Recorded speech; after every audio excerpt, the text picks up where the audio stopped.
You're watching Ahmednagar City Channel. नमस्कार, मी Saloni Khindari, ATV news मध्ये आपले स्वागत। अहमदनगर मधून उमेदवारी जाहीर होताच निलेश लंके यांची पहिली प्रतिक्रिया।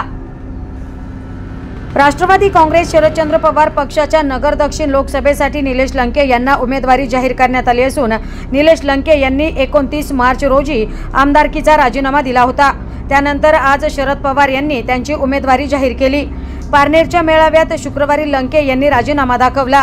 त्यानंतर शरद पवार गटाकडून लोकसभा निवडणूक लढवणार असल्याचं म्हटलं होतं। आज शरद पवार यांनी त्यांचं नाव जाहीर केलं। मी शरद पवार यांचे आभार मानतो। प्रांताध्यक्ष जयंत पाटील यांना धन्यवाद देतो, कारण त्यांनी माझ्यावर विश्वास टाकून माझं नाव जाहीर केलं। जयंत पाटील, सुप्रिया सुळे यांनाही धन्यवाद देतो।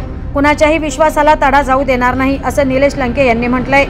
नगरमध्ये पाण्याचा प्रश्न गंभीर असून शेतमालाला भाव नाही, तर दुधाच्या बाबतीत दर वाढत चालले आहेत।